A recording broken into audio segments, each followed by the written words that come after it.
There's a lot of variables to that. Damn. Having someone help you with the peak week is important, because if you talk to the average person, they're like, oh bro, peak week is so brutal. You know, by like Tuesday night, I'm down to like 2 tablespoons of water. You know, I haven't had sodium. In fact, I've been like trying to pull sodium out of my body with these crazy Epsom salt baths and stuff. So they actually go through this process where they feel like death for 7 days, and it is the hardest part of the whole competition. And occasionally you'll see somebody who actually makes it swing and look okay, or they pull it off, but it's never consistent. I remember, I think it was like 2009 or 10, Jay Cutler got off stage and he looked pretty disappointed, and they asked him, oh, so how'd your water sodium manipulation go? He goes, I don't know, man, I never really seem to be able to figure that out. You know, I mean, there's a lot more going on there. He's balancing drugs that affect hormonal stuff and fluid fluctuations, so I'm not saying like I could have peaked Jay Cutler. I'm just saying this is Mr. Olympia, and he's messing with something, and it's not predictable. So maybe it'll make you look better. But it's kind of like, do you want to wish upon a shooting star, or do you want to know you'll at least look as good as you did at the best part of your diet? That's it. So what are the take-home message of things not to do, maybe a few things not to do and a few things that you should do? Get ready early. Okay. Get shredded first. Get ripped before you even hit peak week. Yeah. If your peak week is trying to fix something, just keep dieting. Right? Take another show. And just have a refeed the day before the show. Later on. Even better. 4 or 6 weeks later. Even better, right? Ideally, try one out. Nothing wrong with that. If you're ready early, you can run a peak week and see what day you look better. A couple things you can see during your diet, if you're doing refeeds or like a 1 high carb day a week to try to help you stay good, keep your training up, maintain your metabolic rate. Notice at what point in relation to your refeed, because it's going to be a high carb day, you look best. Is the day of? Okay, maybe you want to do a load that's more concentrated around the day of the show. If it's 2 days afterwards, you can have your load be somewhere in there. If it doesn't really seem to change things, you know, these are all pieces of information you can use to build a peak week. So primary things is get ready early, be shredded, right? Don't cut water, don't mess with your electrolytes. Bring your carbs up after you're ready early, as high as you can without having your conditioning backslide. And you'll probably see it actually improve. And then just slightly top them off going into the peak week. And if you have a good eye, and it's, honestly, I have a good eye. I have a terrible eye for me. I can't peak myself. I can't coach myself. I do dumb stuff, right? Did you peak him? Partially. Yeah. The team did. Yeah, it was a team decision, you know? And I have a pretty annoying body when it comes to peaking, too. Yes, he does. So, have someone give you an objective eye and see if it's making you look better or worse. My advice is just have a slight, if you've never done it before and you're doing it on your own, 2 days out from the show, bring your carbs up a little, see how you look. If you look good but you feel like you're still flat, bring up a little more. Day of the show, try to maintain that level. It's a real straightforward backload. If you do that and you find out, man, I was just super flat, then try loading early in the week. And then just kind of keep it leveled, and if you find you start looking worse, just bring the carbs down. Okay?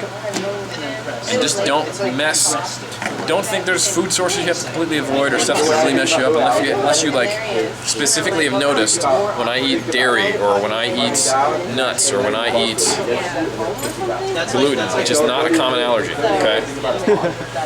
Even the most common allergies are uncommon allergies, by the way. So anyway, if you notice a specific food makes you look like crap, then yeah, don't eat that one. But that's rare. Most of the time, it's about the number of carbs, and that's pretty much it. Jeff? Eat cake. Eat cake, you're fine. The main thing is just getting in shape ahead of time. And then if you do mess up peak week, what's the worst going to happen? You're going to lose a bodybuilding show. Big deal. At least you got that much more data to use for your next show. So it's trial and error. This guy knows trial and error. Trial and error, yeah. I've cut water, I've cut sodium, I've done all this stupid stuff, and I look terrible every time. So the times I didn't do that, just stuck to normal stuff, and got in shape early, best shape. So take-home message for me is just get in shape ahead of time. Yep. And don't do nothing crazy in the final week of the show. Any random tidbits of information regarding the training of peak week? Sure. My advice is just make it less like a war. I know in like the last like couple months of prep, energy levels are low. You're really trying to hold the line of strength. That last week, think of it as a deload. That's a good way to do it. So have your last week be a deload, bring your carbs up closer to maintenance levels, and then if you notice that you get a little softer, drop it before the show. If you get a little harder, keep increasing them into the show, and don't do anything drastic. I got a question that's probably really common. Yeah. A lot of people wonder about the whole, workouts to empty your glycogen storages. Right. I mean, that's probably a pretty common question. Yeah, like, So, okay. what would you tell those kind of people, or is that true? You're not an endurance athlete, okay? I think the biggest thing you need to know is that carb loading originally was for endurance athletes who are going to literally go out there and burn through all their muscle glycogen, or a significant portion of it, because they're running 26 miles. We're just trying to get a minor visual effect. When you deplete and supercompensate in carb load, if you truly supercompensate, that's spilling over. I don't think Lance Armstrong cares if his quad's a little spilled over, if he makes sure that he has, His performance is up. That's it's a performance thing that we've trying to translate into bodybuilding, and it only translates as much as it does. So I would, there's nothing wrong with you still want to train a little bit, because that kind of tells the carbs where to go. You don't want to just cut training off completely. I've seen some guys like stop leg training for like 2 weeks out. Like, that's silly, just don't be sore, right? Quads are gonna spill over, bro. Yeah, Quads are gonna spill over if I train. Yeah. I did that shit, by the way, back in the day. So yeah, I know. No squats 2 weeks out, 3 weeks out?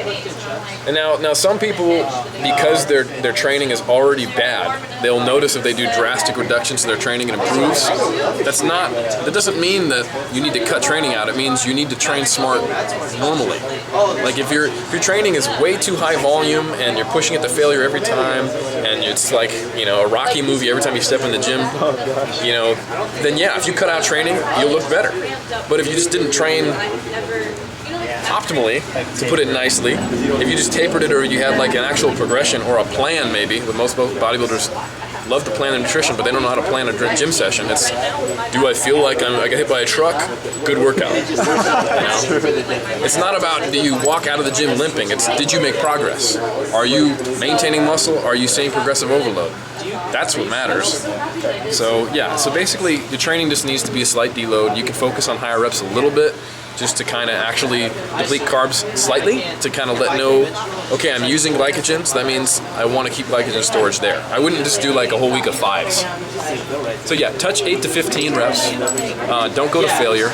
Keep your volume roughly the same, and don't make it incredibly hard. Having a moderate week of training, and it tapers off, maybe nothing the last couple days. Oh, is it? Okay. I think it's harder when it's Hey, quit being a little bitch!